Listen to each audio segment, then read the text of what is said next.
On the Sanger instrument, I can get up to 800 base pair fragments read, and given that the size of my genome is 3 billion base pairs, I would need, what? 100 years? I don't have 100 years. There has to be a better way, surely.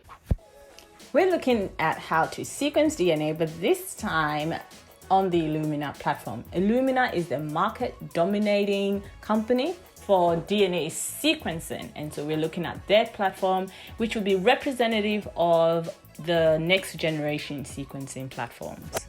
So a quick outline: to sequence DNA, you're basically going to extract the DNA from the source organism. So if you're looking at animals, you're going to extract the DNA from the blood, from cells, from tissues. Then you're going to fragment the DNA. You're then going to anneal adapters and index. And then you're going to introduce it to a cell, a flow cell, which is a glass slide essentially, where amplification will occur, and then it's moved into a part of the machine that will conduct the DNA sequencing. So let's get a bit more of an introduction. DNA is the molecule that carries your genetic instructions for development, function, growth, and reproduction for all living organisms, even some viruses. There are different types of cells in the body. You must know that they all contain the same genome. The differences that we see in the cell shape and function, like cells in the lungs function differently from cells in your eye, the differences really are just due to what type of genes are expressed and which ones are not in those cells, in those tissues, in those organs. So they contain the same genome. They contain the same genetic material, but it depends on what's expressed and what is not. A human genome is 3 gigabases. 3 gigabases or 3 billion base pairs in size. So if all the DNA in a cell were to be pulled out and stretched, it would be about 2 meters in length. Yet they are packaged into cells that are only about 10 microns across.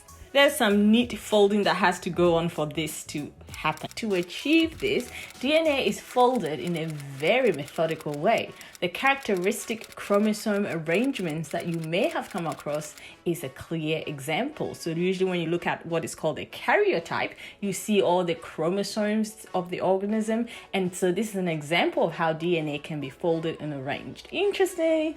You only see this kind of arrangement during cell division. Most of the time, the DNA is not arranged in this way. It's a lot more relaxed so that the information in them can be accessed. Humans have 22 pairs of chromosomes that are called autosomes. So they don't contain any information that determines whether you're a boy or a girl. So you get one of these from each parent. So in addition to your 22 pairs of autosomes, you also have 1 pair that is called a sex chromosomes. And that's because that determines whether the individual is male or female. I mentioned that the size, the human genome size, is 3 gigabases, which is the same as 3 billion base pairs. 3 billion base pairs. I mean, think of 3,000 base pairs. That's a string of information. What about 3 million? And so this is 3 billion. We don't have technology that will allow you to just continue sequencing DNA for 3 billion base pairs, right? So in order to sequence DNA, you actually have to have it chopped up into smaller pieces in a gentle way, in a specific controlled way. You want to fragment it. The term is fragment. Fragment the DNA into sections that will allow it to fit the particular platform that you want to sequence on. So we are looking at the Illumina platform in this instance. In the Illumina platform, you need between 300 to 600 base pairs. It's able to do 300 to 600 base pairs. So the aim is to get the DNA fragmented or chopped up into these pieces so that you can go ahead and use the instrument so that it matches the requirements of this instrument for you to be able to sequence the DNA to see what base pairs, what adenines, thymines, cytosines, guanines make up that genetic material. In the previous video, we looked at how Sanger sequencing works. The Sanger approach is called a traditional sequencing because it was the first technique for sequencing. It was the technique that was used in the Human Genome Project back in the 90s, and the Human Genome Project took actually 13 years to complete just 90% of the 3 billion base pairs. The entire human genome actually took a lot longer. So when the announcement was made 13 years into the project, it was only 90% that was completed. The entire human genome, the script, became available after 20 years of sequencing. This was due really to the amount of information that had to be processed, that had to go through. Using the Sanger sequencing method meant that you could sequence fragments up to 700 base pairs. That's the longest you could get, and you could multiplex it, so you could have 384 pieces at any one time that would go into the instrument. And so by the end of the day, running constantly, if you have 700 base pairs max that you can produce and you've got 384, you kind of repeat the process, you would have about 1 million bases of sequence. So this takes time to get through 3 billion base pairs of sequence. And usually you can't just sequence a genome once and be like, oh yeah, I know where every base pair is. No, things happen. Some signals are faint, some signals are, multiple signals come through, so the peaks are not so sharp, it's not so distinct. So on average, you have to actually cover your genome like 7 times to really be confident that each call that you're making, each nucleotide that you're saying is the proper order, is actually where it is. So if you were to use the Human Genome Project as an example and try and sequence that on a Sanger instrument and have that 7 times, what is referred to as coverage, the 7 times that you kind of have to sequence it, the 7 times coverage, it would actually take you 100 years to sequence an entire human genome. Obviously, the Human Genome Project did not take 100 years. That's because there were multiple Sanger instruments running day in and day out. But we still knew that we needed something a little bit faster than the Sanger capacity. So that's what brings us to what is called the next generation of sequences, or next generation sequencing. And the flagship, the dominant player in this field is a company called Illumina. And so we're going to get deep into how you process samples for sequencing on an Illumina platform.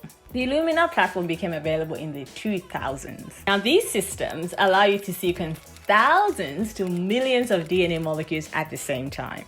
So it's often referred to as massively parallel sequencing because you're sequencing thousands to millions of DNA molecules all in one reaction. So let's take a look at how to prepare and sequence DNA on a next generation sequencer such as the Illumina platform. So the first thing is to carefully fragment the DNA that you intend to sequence after extracting it. You can do this fragmentation via enzymes, specific enzymes that will cut particular nucleotides, or you can use physical sources of fragmenting, shearing, and the physical sources usually use sound to fragment the DNA. And there's a little bit more work to be done on it after fragmenting the DNA. For the Illumina platform and other next generation sequencing platform, you go ahead and anneal on or ligate on some adapters. These adapters are unique in that they have capture sequences and they will come in handy in your next steps, but they also have primer binding sites. So they have a forward primer and a reverse primer already as part of the adapter. And this is what the polymerase is going to start to initiate synthesis of a new nucleotide. DNA is replicated in a semi-conservative manner in that you always start off with an existing template and then the enzyme, the polymerase, copies what's there and replicates that. And that's how you're able to tell what was there in the first place, because the polymerase will just match what was existing. And so you know that adenines pair with thymines, guanines pair with cytosines. And so as it adds to, you're like, oh, so it was an adenine. Oh, it was a thymine. Oh, it was a guanine. Oh, it was a cytosine, whatever the order is. And of course, the primer orientates you as to which order the sequencing is happening. Now, the next step is where the capture sequences are going to be handy. So you go ahead and you denature the DNA. DNA, when you heat up the temperature, the strands will separate, and when this happens, you can then introduce the strand to the flow cell. So the flow cell is like this microscope slide. They already have short DNA pieces, well, oligonucleotides they are called. So nucleotides make up the DNA sequences. So they've already got these nucleotides already on the surfaces, oligonucleotides, and so your capture sequences will be able to complement that and match to it. So there's a flow cell, the Illumina flow cell, the 8 channels, and they have different sizes, which equates to different capacities, so different amounts of data that you can get out of it. And so in your flow cell, your capture sequences will anneal to them, and then the first step for you to be able to get a strong enough signal that you can be confident with, that the detector in the machine can make the calls based on, is to go ahead and amplify it. So each annealed DNA fragment to the flow cell, there will be several cycles of PCR, which will result in at least 1,000 clusters for each fragment. So that will generate enough of a signal for the detector to know whether it was an adenine. It will actually form a bridge once the polymerase has copied the strand. You end up with a copy of your forward strand and your reverse strand, and the process will be repeated in step 6 until you have about 1,000 copies of each fragment. On the Illumina platform, taking a look at the 4-channel chemistry, this happens to be a scenario where each of the 4 nucleotides have a unique fluorescent marker, a fluorescent signal. So what happens is, at each cycle of sequencing, all the 4 nucleotides are released, and if they are the correct match for the template, where the polymerase is elongating the template, then it will incorporate, and then the machine will pause and take 4 images corresponding to the 4 wavelengths of the fluorescent markers on each of the nucleotides.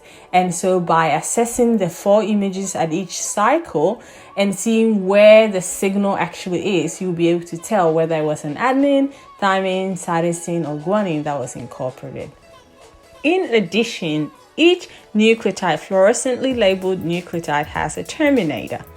So when it gets incorporated, the elongation process by the polymerase will terminate, and this gives the instrument enough time to image the incorporated nucleotide.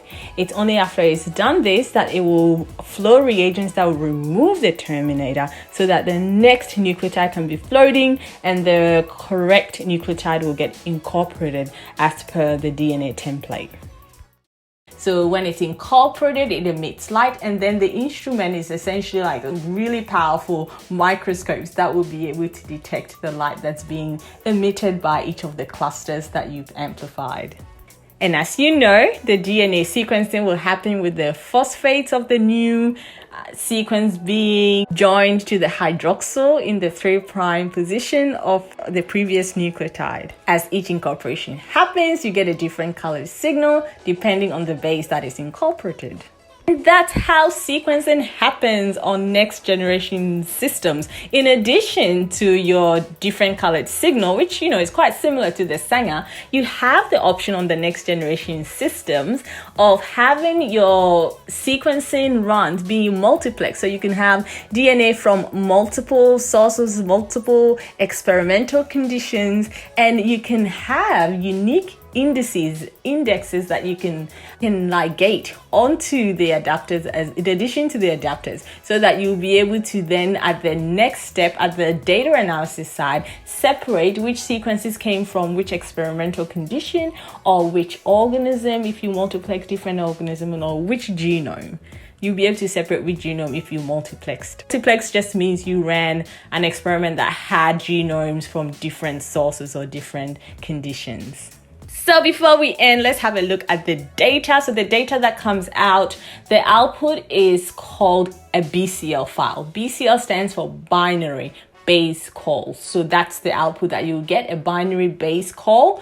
And where you had multiplexing happening, which is quite common, you can separate out the samples based on the index that you would have put onto each of the samples, each of the unique samples. And so it's quite typical to go ahead and separate out based on the index. And once you do that process, the file format that you get is actually called a FASTQ file. And the FASTQ is a text-based format for storing the nucleotide sequences. And it also gives you an associated quality score. The quality score is important because it tells you how reliable that read is, that base call, how reliable it is.